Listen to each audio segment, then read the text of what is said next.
Let's talk Women Talk. Today we meet a young lady who has dedicated her life to helping the families of people sentenced to the death penalty. By providing them comfort, a listening ear, and journeying with these families, she lets them know that they are not alone. Watch this unsung heroine here on WomenTalk Pulse. Hi everyone, I am Priscilla. I am one of the co-founders of We Believe in Second Chances in Singapore. In 2010, when I came across this news article about this young Malaysian boy called Yong Wei Kong, at that point of time he was almost facing imminent execution, and for a crime for basically trafficking drugs. I thought about myself and Wei Kong, who was 18 years old when he was caught. And I remembered thinking, I was then 18 years old too.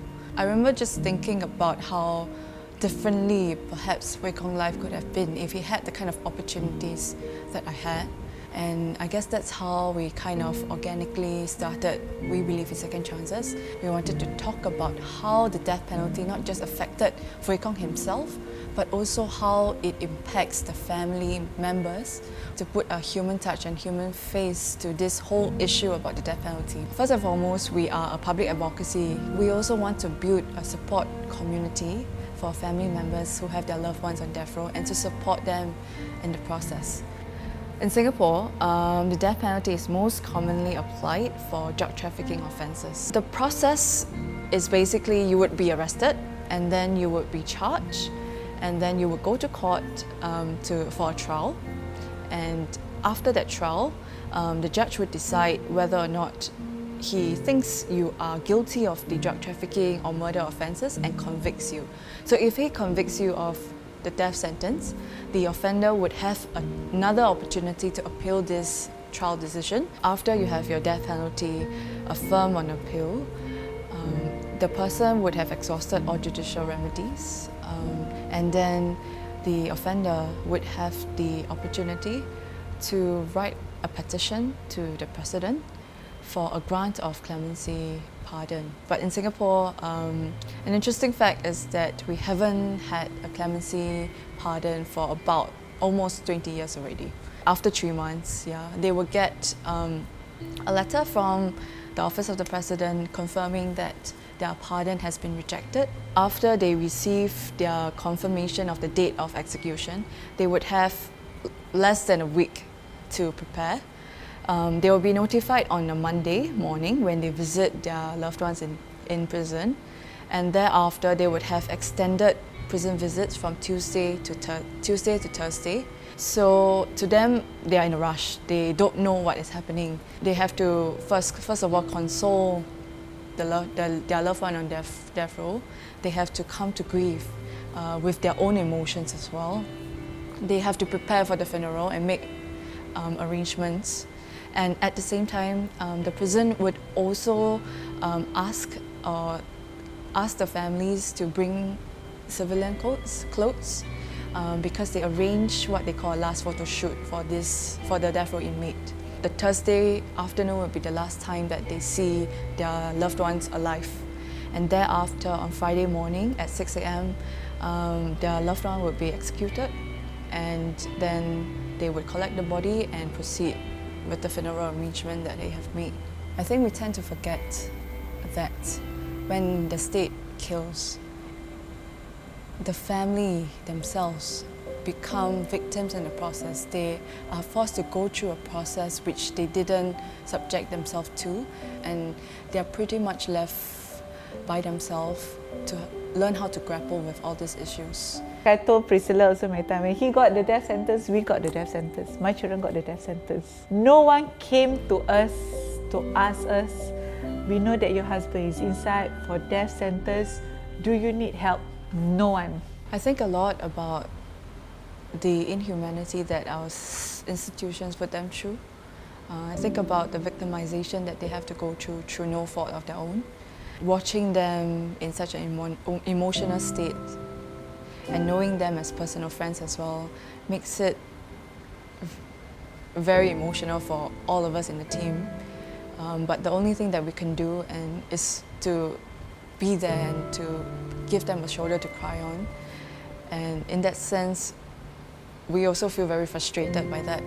being the only thing that we could offer to them at that point of time. And it's very hard to also tell a family member that I'm sorry, there is absolutely nothing that can be done to save your loved ones anymore. And to watch them struggle with that sense of helplessness, to watch them feel very ashamed of themselves sometimes, or that they feel stigmatized in this whole process. People like us, death row inmates family, right, got nothing to do with Priscilla, you see. So, but why would she want to devote her time and attention focusing, paying attention and being there for the death row inmate family? That is what really moved me so much. I was very moved by knowing that young people like Priscilla are so interested in family members like my family, my type of family, you know. It's basically a time bomb that is ticking for them every single day, and we always hear them asking us how much time does my loved one has. Additional day with them or additional hour a minute means a lot to them. It also means they have more time to say their goodbyes. I'm so afraid to go to sleep. I'm so afraid about the thing about death penalty keeps running into my mind 24/7, you see. I'm worried what's going to happen to my kids, what's going to happen to me. I'm worried about that moment itself when he has to be hanged on that morning. I fear, can I go through that? No one can ever be prepared. Nobody can ever be prepared for that. The reason why we do what we do is also because we are very inspired by them. They are going through so much anguish, but even after the execution, they tell us, I hope I can help people in similar positions as me as well, in my position as well. They would offer support to people, to other family members who are going through this process.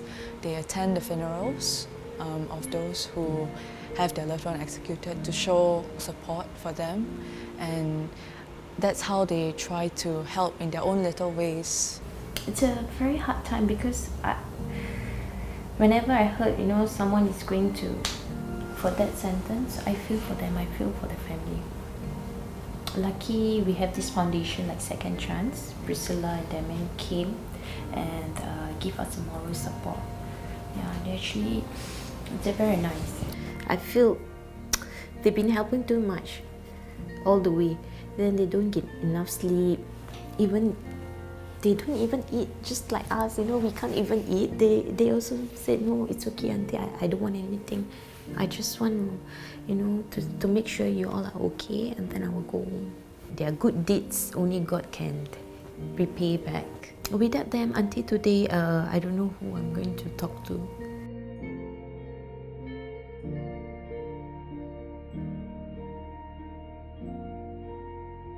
The truth is that if that happens to my family members, of course I will feel outraged, of course I would feel extremely angry.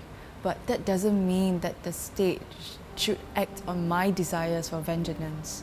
While it's important to respect how the victim family feels, there is another important principle, which is proportionality, that the sentence that you mete out must also be proportionate to the offender, the culpability of the offender.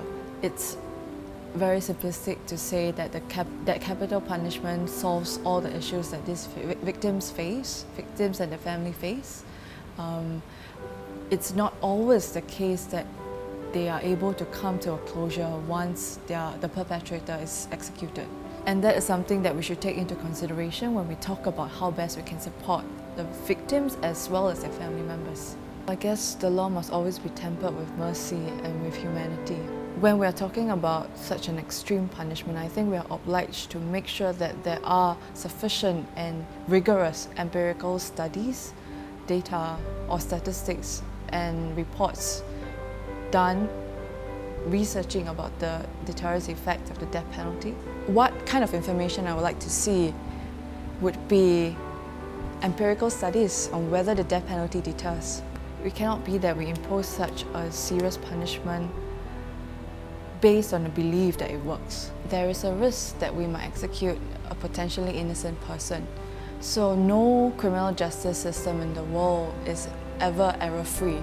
Even if the people operating the system carry out their duties properly, mistakes still happen.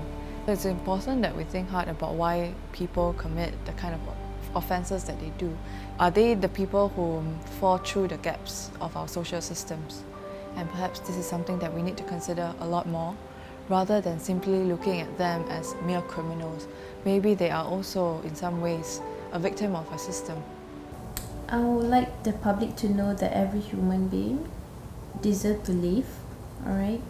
No one has the right to take another life, not even the law. Everyone make mistake in life, wrong judgment, call or make. The bigger picture is not clear to some. People change and they should give a second chance in life. Yeah. If you would like to reach out to us at Second Chances, we have an email address that you can write to. Otherwise, we are also on Facebook. You can find us by our name, We Believe in Second Chances. Well, it means that we are all free and equal to be able to pursue the full measure of human dignity and self-worth that we deserve as human beings. That's empowerment to me.